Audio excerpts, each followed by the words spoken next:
Hello and welcome. As always, I'm Ruby Burrito. Astrid. And today, we're going to talk about the future of Guild Wars 2. So, for a little perspective, I have mentioned this before, but in case you're new, I've been playing since Guild Wars 1. Probably 2008, give or take. 2009 is probably when I want to say the game launched in like 2004. Guild Wars 1 I'm less familiar with because I was so young when I was playing it, but I've been playing Guild Wars 2 since pre-launch. I got my characters in the 3-day early access to the actual launch. And Astrid, how long have you been playing? Almost 3 years, but I wouldn't say I'm a consistent player. To be fair, I've become more consistent. That's true. But before that, That's it true. would be I'd play with you, and then I'd be off for 3 weeks. Yeah, that's fair. I don't think it really count. I don't think the first year counted. Well, the reason I wanted to give some context is today we're going to be talking about what we want to see come in the future of Guild Wars 2 and what we think would be healthy for the game. So, right now we're in 2022. We are the most recent expansion came out in February. It's currently September. So it's been a healthy 7 months, more than half a year, since the last new content was put into the game. Now, the devs did confirm that they're going to put something in this year. They confirmed they're working on another expansion. We are going to get a new Cantha map. So is it another expansion on the same story we've already been going through? That is a great question.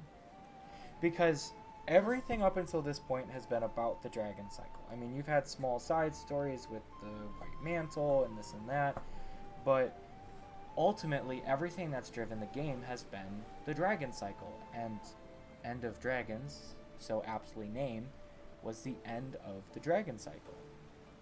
So now, in my opinion, really, ArenaNet can do whatever they want with the story.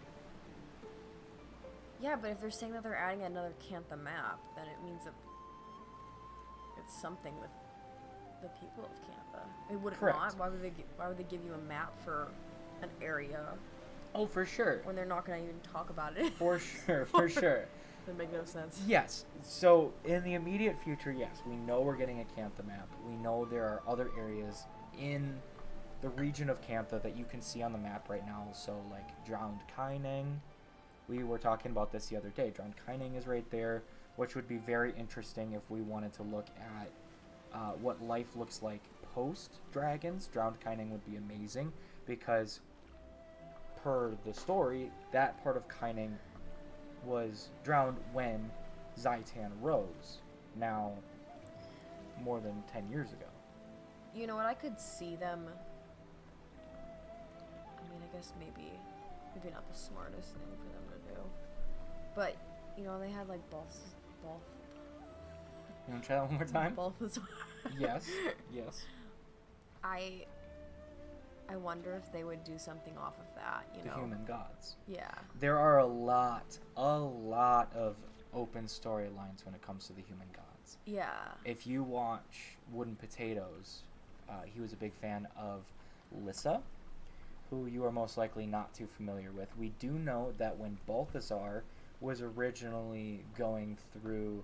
Spoilers, by the way. When Balthazar was originally going through with his plan, he used the Mirror of Lys, which is an item associated with Lyssa, which is pretty interesting considering Lyssa was supposed to be one of the human gods who imprisoned him in the heart of the mist, or in the mists.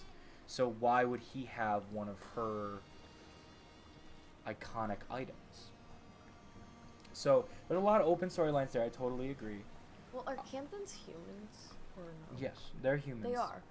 So They that would have make sense for the next thing to be whatever their god would be. I guess if that makes sense. Yeah, it gets a little interesting because my personal knowledge when it comes to the Canthans is a little iffy.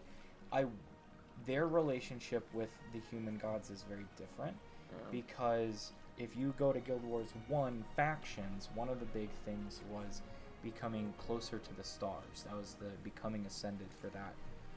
So there were these, like, I want to say they're called couriers. Not sure that that's correct, actually. But they were the people who would, or the entities that would escort the Canthons to the afterlife. So the Canthons have a different relationship with their deities than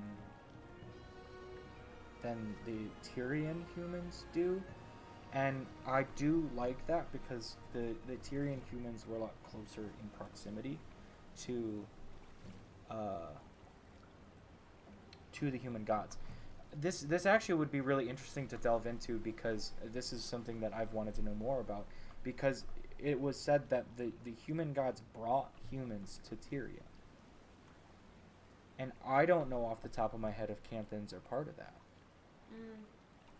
Yeah, I mean, obviously, it's the end of the dragon cycle, so, like, what's next? I'm hoping, personally, as much as I love Aurene, I'm hoping that Aurene takes a step back.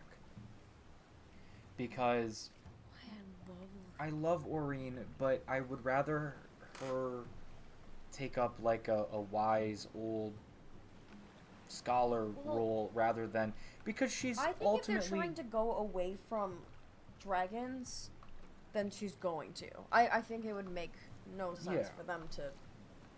And she's ultimately now like the most powerful entity on Tyria. Yeah. Which is like an ace up your sleeve. Like, what's the point? How are they going to make meaningful story if Aurene is just there to save us from every bad situation? So that's why I'm hoping that she takes a step back. Again, I love the character. It's just difficult plot-wise to see how they would. You know what, I know this is bad, but I kind of hope for this amount of chaos, because everyone was fighting together against the dragons, and now there's no more dragons. Do you think it'd be like, where they'd all of the different races would start hating each other? That's actually a great question. Yeah, I mean, I feel like that would be. Most recently, you can look at the Brotherhood and the Speakers, as well as the Kynan government. Basically, the government. Those are three different factions that came together to fight in the most recent expansion.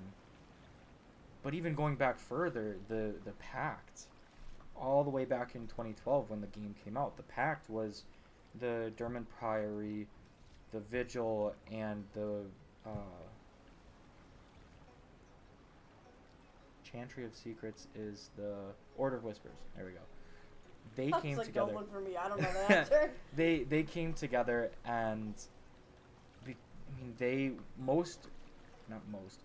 Dermot Priory was formed as a result of Zaitan Rising. The Vigil was formed as a result of Kralkatorrik Rising. The Order of Whispers is a branch off of the Elonian branch that has been around since Guild Wars 1. So that's another great question too, of all of these different factions that we have in the game.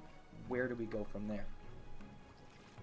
ArenaNet has come through on a lot of those storylines, but I feel like now we have this huge reset. There's a huge divide this is a huge before and after. You know, It's like they make Guild Wars 3. They have talked. I mean, the community has talked about that for a long time.